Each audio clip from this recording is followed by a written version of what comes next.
Magandang at blessed morning po sa ating lahat na taga-DFC at sa lahat po ng mga makakasama ko ngayong umagang ito sa ating morning devotion. Ako nga po pala si Sister Seng. Dati nasa DFC UAE po ako under po ng Sarja Ministry where ang kasama ko po doon ay si Pastor Vito. At dahil po nag-for good na ako, nandito na po ako sa DFC Guagua, Pampanga, kung saan ang pastor po namin ay si Pastor Albert. So, maraming salamat po sa pagsama niyo sa akin ngayong umagang ito. At bago po tayo mag-start, alam ko po na masaya po tayong lahat at si God na naman po ang pag-uusapan natin ngayong umagang ito. So, bago po tayo mag-umpisa sa ating morning devotion, magdasal po muna tayo at lumapit sa Diyos. Ready na po ba kayo? Hallelujah! Father God in heaven, in the name of your Son Jesus, kami po ay nagpapasalamat sa buhay at pagkakataon na ibinigay mo sa amin ngayong umagang ito. Bless each other, bless each and every one of us right now, Father God, at buksan mo nga po ang aming mga puso at kaisipan para maintindihan po namin ang mensahe mo sa amin ngayong umagang ito. Indeed, Father God, we are thankful and grateful dahil alam po namin na ang salita mo ang siyang pinakamaganda at pinakamagandang sandata na pwede naming magamit sa aming buhay para makamit namin ang iyong mga plano at ang pagiging masaya at pagkakaroon ng payapang buhay. In Jesus' name, ito po ang aming pasasalamat at lahat po kami ay magsasabi ng Amen. Ayan. Ang magiging topic po natin for today is about prayer. Sa Tagalog nga po, pagdadasal, pananalangin. Sa simpleng version, sa simpleng definition po ng prayer is communication with God. Sa Tagalog, pakikipag-usap sa Diyos, pakikipag-ugnayan sa Diyos, at paglapit sa ating mahal na Diyos. Napakasimple pong gawin nun. Pero kung minsan tayong mga Kristiyano, dahil marami tayong, dahil nasa mundo nga tayo na ginawa ng Diyos na perfect, pero broken. Sabi nga po nila, no? We have a perfect world, but it is broken. Dahil nga po sa pinagagagawa ng iba't ibang tao sa iba't ibang mundo, sa iba't ibang parte ng mundo. We have a perfect world, but it is broken. So, ngayon po, dahil nga po sa stress ng buhay natin o kung ano-ano ginagawa natin, iniisip natin, kung minsan nakakaligtaan na po natin ang isang importanteng bagay na binigay sa atin ng Diyos, and that is to communicate with Him. Ang makipag-usap sa Kanya at lumapit sa Kanya. At yun po sa pamamagitan ng panalangin. Alam niyo po ba kung bakit kailangan nating mag-pray? Tayong mga Kristiyano. Kasi po, prayer is the only, or para sa akin po, it's one of the most powerful tool ng isang Kristiyano para po mapagtagumpayan natin ang anumang bagay na pinagdadaanan natin sa buhay. As I mentioned earlier, kahit po ginawang perfect ni God ang mundo dahil po sa kasalanan at dahil po sa weaknesses ng mga tao, parang ang buong mundo kahit saan ka pumunta, may maling nangyayari, may maling nakikita, may maling naririnig. Because po sa mga weaknesses at kahinaan ng bawat isa sa atin. Sabi nga po nila, prayer can move mountains. Kasi nga po, hindi po siya literal na pag nag-pray tayo para tayong si Superman o Wonder Woman na mapapagalaw natin ng isang bagay. Of course, God can do that. Pero hindi po natin siya pwedeng subukan sa ganung bagay. Ang ibig sabihin po ng prayer can move mountain. Because we have a powerful God that can make everything possible. So, hindi po sayang pag tayo ay lumalapit sa Diyos at hindi po sayang pag tayo ay humihingi ng tulong sa Diyos. Ang paglapit po sa Kanya ay isang bagay na hindi po natin dapat nakakaligtaan dahil po sa pagdarasal, nagkakaroon po tayo ng power na nanggagaling sa Diyos. Alam niyo po ba, may i-share ako. Sa church po namin dito sa DFC Guagua, meron po kaming prayer covenant, kaming lahat na nasa church, kaming lahat na member ng church. And that is to pray sa tuwing oras ng 6:18 ng gabi. Nakakatuwa po. Nakakatuwa po kasi yung akala mo na simple lang, yung mag-a-alarm po kami ng 6:18 in the evening, early evening, tapos lahat po kami, we have to stop in everything that we do, or whatever we are doing, kung nasaan man kami, sino man ang kasama namin, ano man yung ginagawa namin.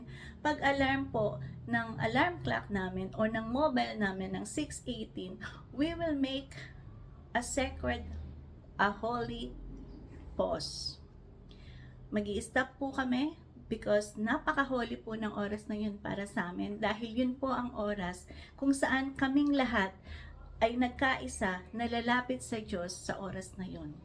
We may not be together physically, pero in one accord, sumasang-ayon po kami sa iisa, at in one accord, lahat po kami ay masayang lumalapit at masayang magkakasama spiritually, dahil yun po ang prayer covenant namin, and that is to pray sa oras na yun.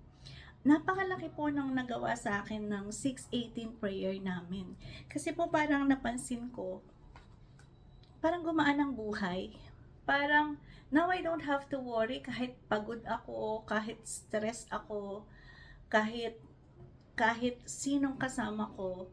Pagtapak po ng 6:18, nagkakaroon po ako ng pagkakataon para mag-stop at makipag-communicate kay God at lumapit kay God.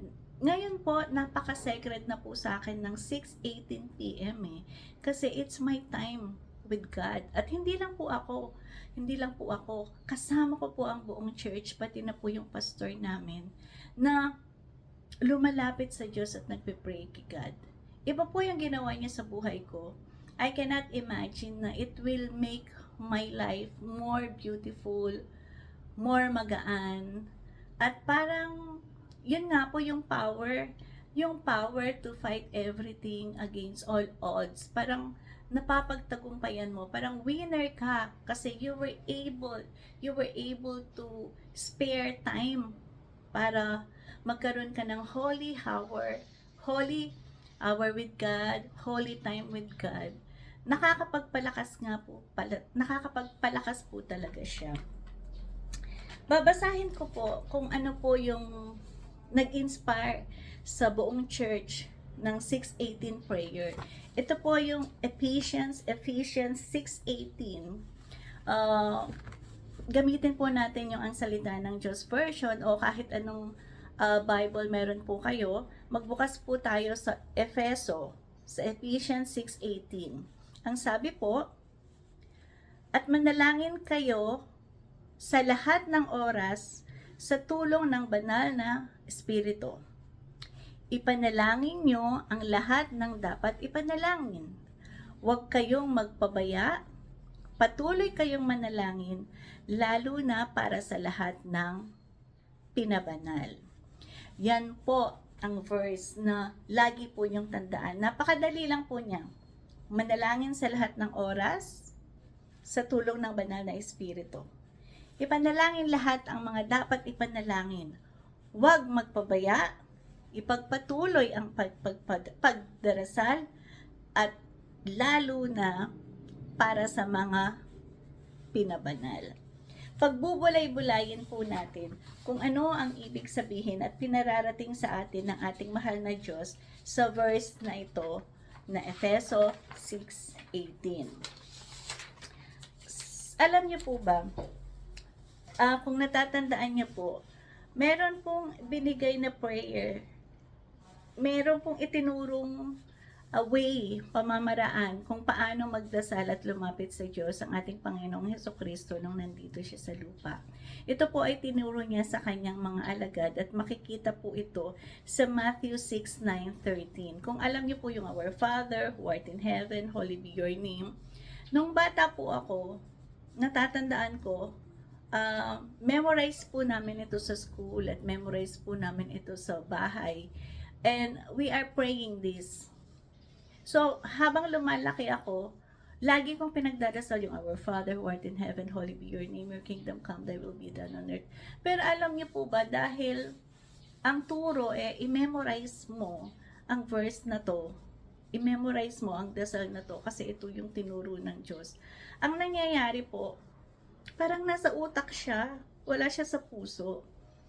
Parang we are praying but it is blank kasi hindi po siya nanggagaling sa kaibuturan ng ating puso. Lumalabas na lang po siya ng parang wala lang kasi ito po yung binibigkas natin magmula pagkabata hanggang sa tumanda. At hindi po natin nasasabi kung ano talaga yung intention natin sa paglapit sa Kanya, at hindi po natin nagagawa yung tamang paraan ng pagdadasal kasi we are praying dahil memorize natin yung Our Father na tinuro sa atin nung pagkabata natin. As I grew up, I realized I am not praying at all. Parang nasa school lang ako at nagre-recitation ng isang bagay na pinamemorize sa akin ng speech teacher ko, ng English teacher ko. So actually po, kailangan po nating maintindihan na yung prayer na yon na ibinigay sa atin ng ating Panginoong Jesus ay pattern lang po siya.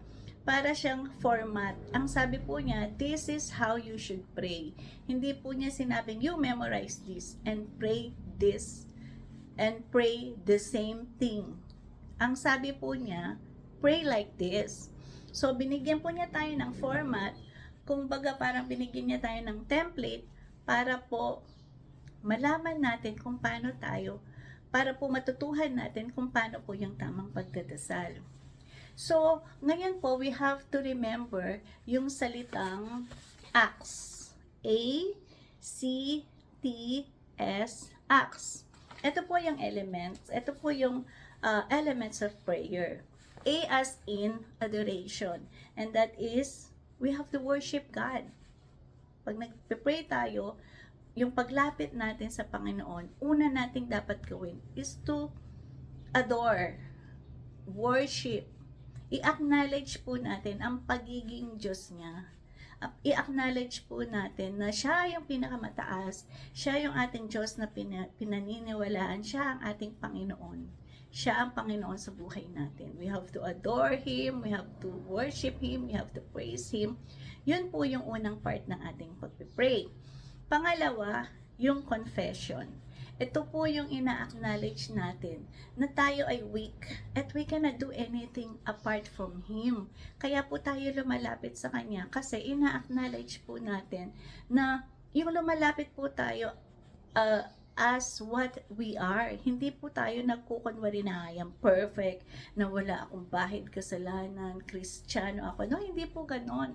We have to acknowledge na meron po tayong pagkukulang dahil araw-araw po sa buhay natin, minsan pumapalya tayo and we are not perfect, and we have to acknowledge na we are not perfect since we are approaching and since we have a perfect God. Kaya po lumalapit po tayo sa Kanya para po ma-perfect natin ang buhay natin, and we don't have to stop trying hard para po mapagtagumpayan natin at mapaglabanan natin yung mga kasalanan na ginawa natin sa buhay ay hindi na po mauulit.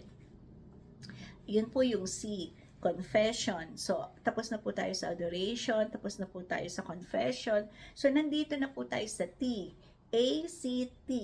Ang T ay thanksgiving. Ito po yung pag-express natin ng gratitude. How happy we are kasi we have a powerful God. We have a faithful God.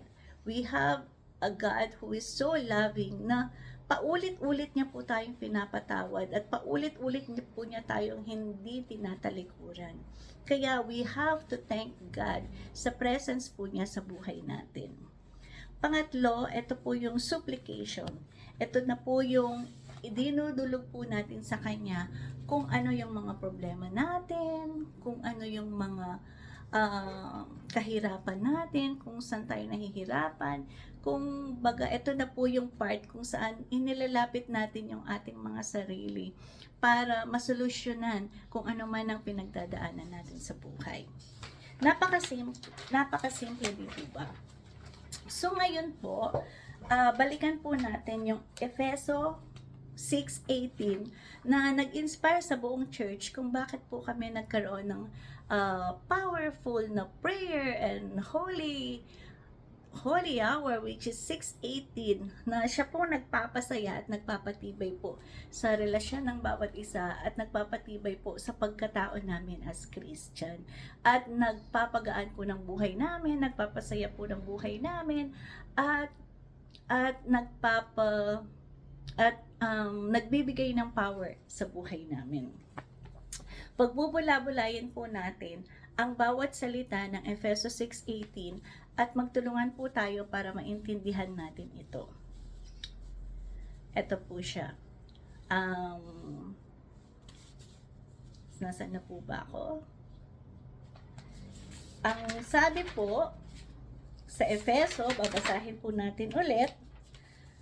Ayan. Yung first part po ng Efeso 6:18, ang sabi po, at manalangin kayo sa lahat ng oras sa tulong ng banal na Espiritu.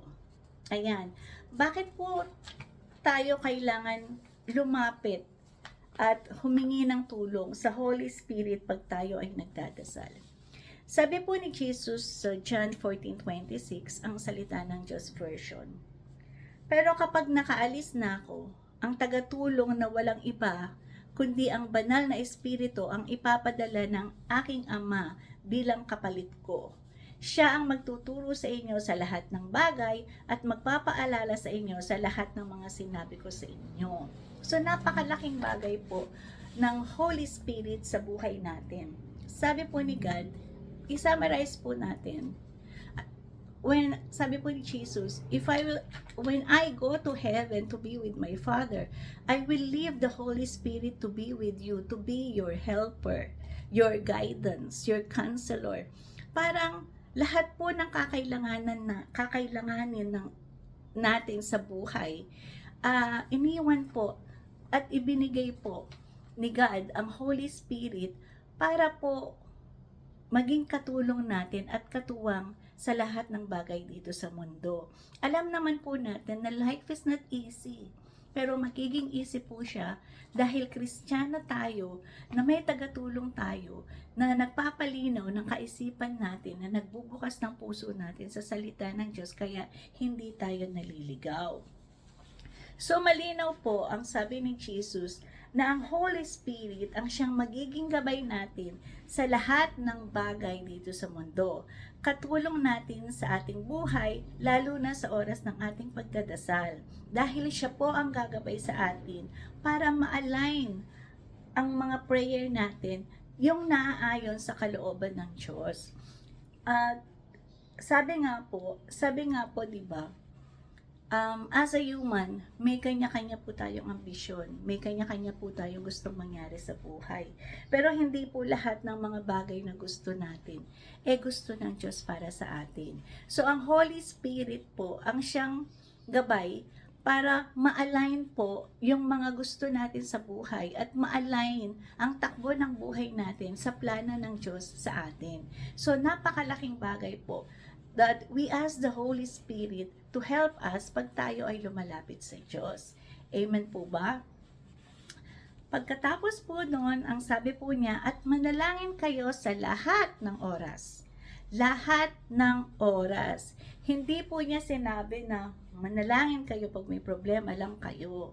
Manalangin lang kayo pag may kailangan lang kayo. Or kilalanin nyo lang ako dahil masaya kayo ngayon. Pero pag may problema kayo, biniblame nyo ako.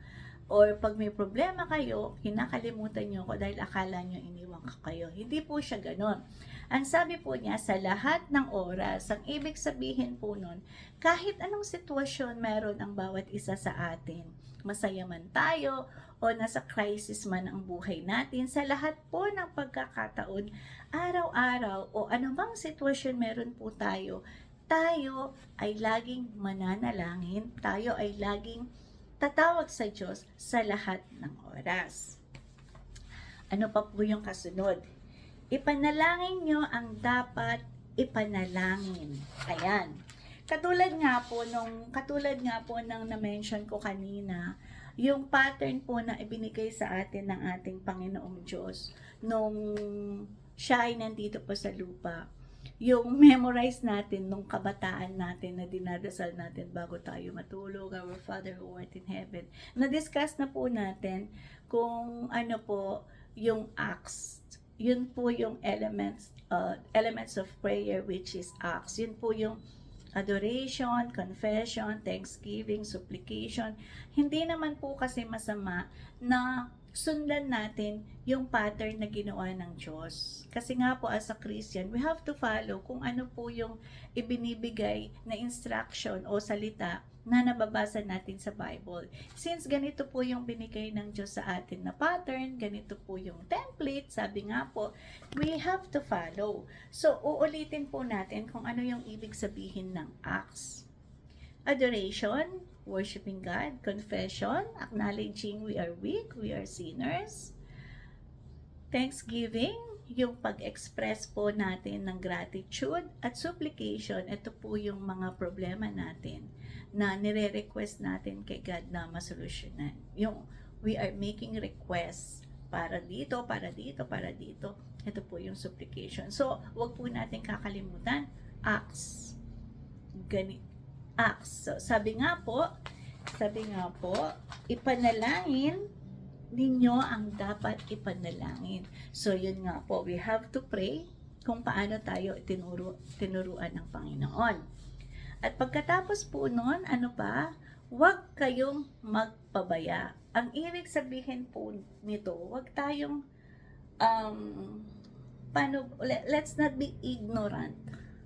Sabi nga po, di ba, ligtas ang may alam. So, kung magpapabaya po tayo at hindi natin inaalam kung ano po yung mga dapat natin gawin, maliligaw po talaga tayo at mapapahamak po talaga tayo sa buhay. Kaya nga po, wag kayong magpabaya, according sa Efeso 6:18, wag kayong magpabaya. Ang ibig sabihin nito, be on alert. Alam po natin as a Christian or non-Christian, may kalaban po tayo sa ating buhay na ang plano ay sirain ang buhay natin, sirain ang relasyon natin sa Diyos, yung inilalayo po niya tayo sa Diyos, ipinapahamak po niya tayo dahil po ang kalaban, yun po ang purpose niya sa buhay natin eh. Yung ilayo niya tayo sa Diyos. Yung kahit we are trying our best to do something good, meron po siyang ilalatag na plano para po sirain yung mga magagandang plano natin at yung mga plano ng Diyos sa atin. Kaya nga po, maging alisto po tayo, maging alerto po tayo sa panalangin. Bakit po ba kailangan maging alert tayo sa panalangin? Kasi po, sa pamamagitan po ng panalangin, nagkakaroon po tayo ng connection sa taas, sa ating Diyos, which is the most powerful God. Kung ang power po ni God ay nakakadaloy sa ating buhay, sa ating katawan, when we are extending our hands, when we are praying to God, nagko-connect po tayo sa ating powerful God, nagko-connect po tayo sa taas na may power on which is God. Imaginin po nyo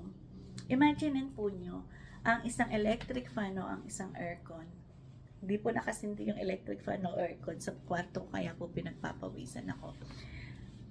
Pag po yan, hindi nakasaksak sa socket, sa kuryente, wala pong power yan para mag-function according kung paano sila ginawa at bakit sila ginawa. Hindi po aandar ang electric fan para magbigay ng hangin. Hindi po magbubuga ng malamig na hangin ng aircon pag wala po yung power. At ang power po nila ang source of power po nila yung electricity. Tayo po, mas matindi pa po sa electricity ang power natin pag nag-connect po tayo sa Diyos. At nakakapag-connect po tayo when we are praying. we are connecting to the most powerful and to the only one who loves us the most. Gaano po ba tayo kamahal ni God? Paulit-ulit na pagpapatawad, paulit-ulit na hindi tayo tinatalikuran. Napaka-faithful po niya sa atin, mahal na mahal po niya tayo. At lahat po ng pangangailangan natin ibibigay po sa atin ng Diyos. Wala po tayong ibang source kundi po siya. Dahil siya po ang nagme-may-ari ng lahat. Kaya po, we have to connect to the most powerful God who has everything we need, who can supply everything we need. Mas matindi pa po sa aircon o sa electric fan ang power natin pag nag-function tayo. Dahil po ang power natin hindi galing sa kuryente, galing sa pinaka-powerful na Diyos. Amen po ba? Pagkatapos po ng huwag kayong magpabaya, sabi po, patuloy kayong manalangin. Ayan. Babasahin ko nga po ulit yung Efesos 6:18. At manalangin kayo sa lahat ng oras, at manalangin kayo sa lahat ng oras sa tulong ng banal na Espiritu. Na-discuss na po natin ito at kung bakit kailangan tayong mag-pray with the help of the Holy Spirit which is our helper and our guidance and our counselor and all. Bakit po sa lahat ng oras? Dahil kailangan po hindi lang dun sa oras na gusto natin or sa oras na masaya tayo or sa oras na nasa crisis tayo. We have to pray to God and we have to communicate with God and connect with God kahit anong sitwasyon meron po tayo or kahit ano po pinagdadaanan natin sa buhay. Ipanalangin nyo ang dapat ipanalangin.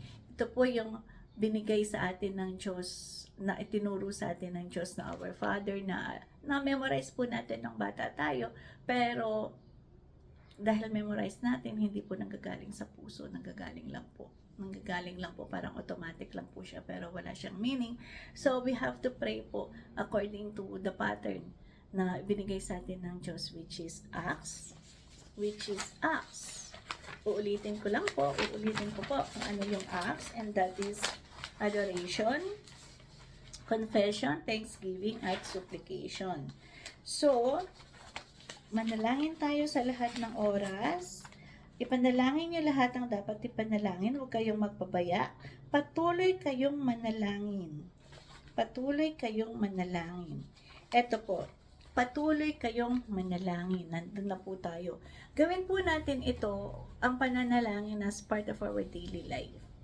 Kasi po as a Christian, dapat po kung nakikisama po tayo sa ibang tao at may ginagawa po tayo sa buhay natin araw-araw, hindi po natin dapat nakakaligtaan yung pakikipag-communicate natin kay God, which is praying. Let us not give up po sa pagpipray kahit minsan akala natin tahimik ang Diyos, hindi siya nakikinig sa atin. Hirap na tayo, tagal-tagal na nating pinagpipray ang mga bagay na ito, pero wala pa rin nangyayari. Yung kahit anong gawin natin, ganito pa rin ang sitwasyon. We should not give up. Alam po natin, sabi nga po ni God sa Isaiah 60:22, when the time is right, the Lord will make it happen. Kaya kapatid, alam po ni God kung kailan makakabuti sa atin yung mga bagay na hinihingi natin.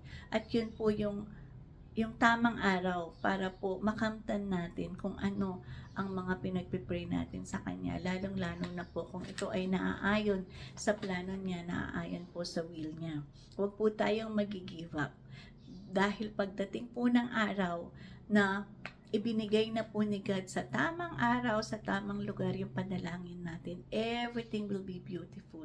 Wala ka pong masasabi, maluluha po kayo sa joy because God can give us more than what we ask for, at nasa Bible din po yun.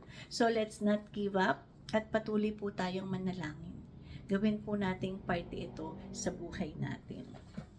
And last part of Efesos 6:18, lalo na para sa lahat ng mga pinabanal. Ang ibig sabihin po niya, patuloy kayong manalangin, lalo na para sa lahat ng mga pinabanal.